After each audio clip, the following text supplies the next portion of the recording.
بسم الله الرحمن الرحيم. ازيكم عاملين ايه؟ وحشتوني كتير كتير. النهارده بقى عايزين نعمل ايه؟ حاجه جميله جدا هتنفع للاولاد علشان المدرسه، هتنفع لنا للفطار.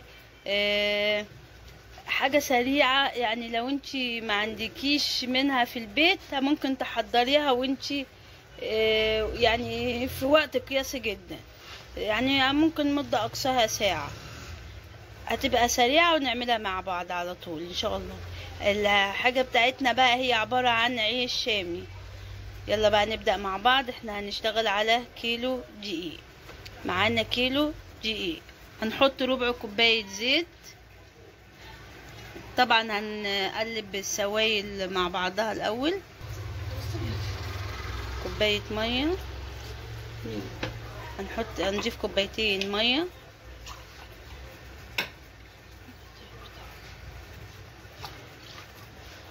نحط معلقتين سكر،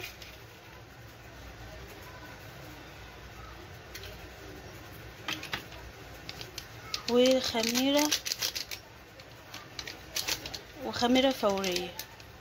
مش عايزه اقول لكم بقى ما تنسوش تعملوا الشير واللايك والسبسكرايب وتقولوا لنا رايكم في كومنت.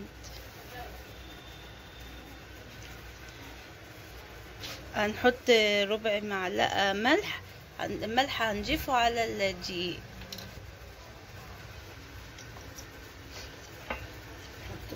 هنضيف بقى الميه طبعا اللي حطينا فيها الخميره دافيه،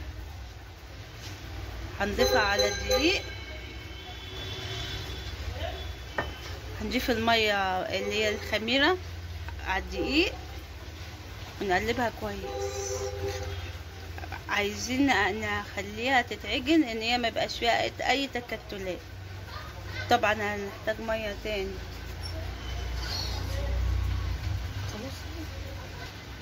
طبعا هنضيف بقى ميه تاني، هنحتاج ميه لان دي معانا كيلو بس. الميه بقى بنضيفها بالتدريج كده. شايفين بقى العجينه عملت معانا ازاي؟ ماشي، ده الشكل النهائي اهو. اختمرت معانا، شايفين عامله ازاي؟ هنسيبها تختمر معانا لمده ربع ساعه. هنغطيها كويس علشان عايزينها تختمر كويس، وبعد ما تختمر هنرجع نشكلها مع بعض.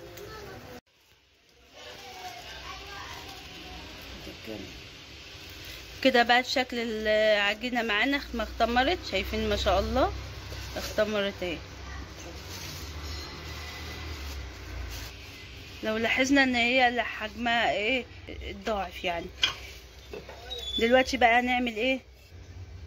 هنرش دقيق على الرخامه علشان هنقطعها ايه قطع صغيره على قد العيش اللي احنا عايزين ايه حجمه، على قد الرغيف يعني.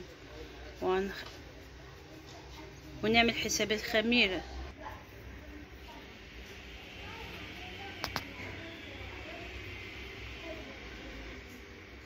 كده مع بعض.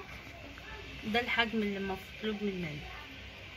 عايزه تصغري عن كده بتصغريه، عايزه اكبر من كده دي برضو ايه حاجه بايدك انت وبرغبتك انت.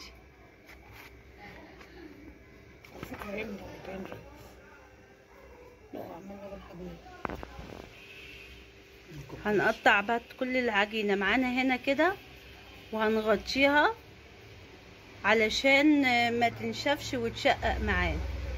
وبعدين هنبدأ بقى ايه نفردها مع بعض. هنقطع العجينة بقى كلها وارجع لكم تاني. وده شكل العيش بعد ما قطعناه، شايفين؟ هنغطي بقى كويس.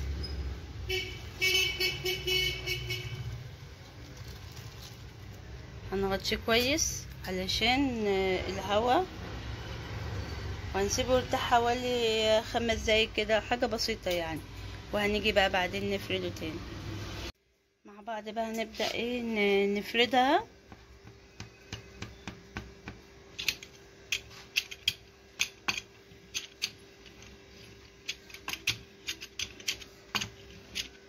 على قد ما نقدر نحاول نطلع شكلها يكون مدور كده عشان يبقى شكل الرغيف في العيش معانا جميل. ما تنسوش تعملوا لنا الشير واللايك والسبسكرايب، ويا ريت نشير الفيديو على قد ما نقدر. عايزين نكبر القناة بيكم يا جماعة.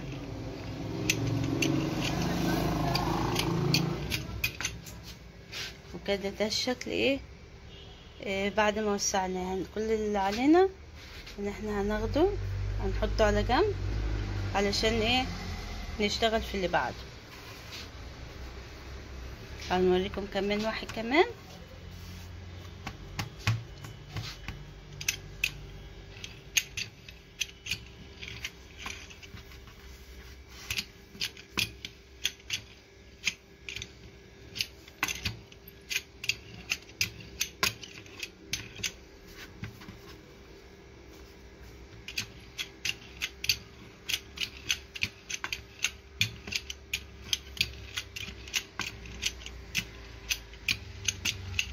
هنفردهم بقى زي ما انتوا شايفين كده، هنفردهم زي ما شفنا كده بالحجم اللي احنا عملناه، ويكون سمكه زي ما احنا شايفين كده.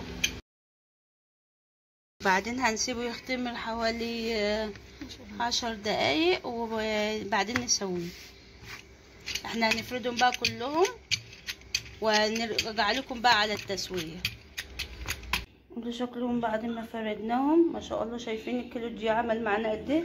حوالي 40 رغيف. ما شاء الله. زي ما احنا شايفين سخنا الطاسه بتاعتنا كويس، وهننزل بقى بالرغيف عليها. طبعا مش بنضيف اي حاجه يعني، مفيش اي زيت ولا حاجه، هو بيتحط كده على طول. لو لاحظنا هنلاقيه بيتنفخ معاه عشان يعمل فصل بين الطبقتين. ريحته تحفه. مش هتبطلي تعمليه بعد كده.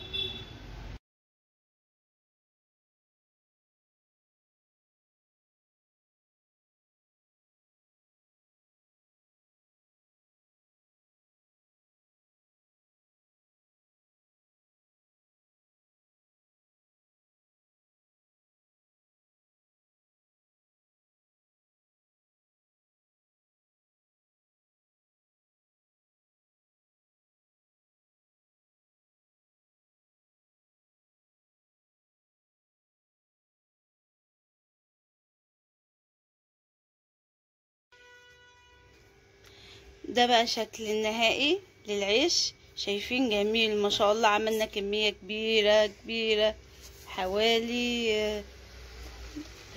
عملنا حوالي 40 رغيف.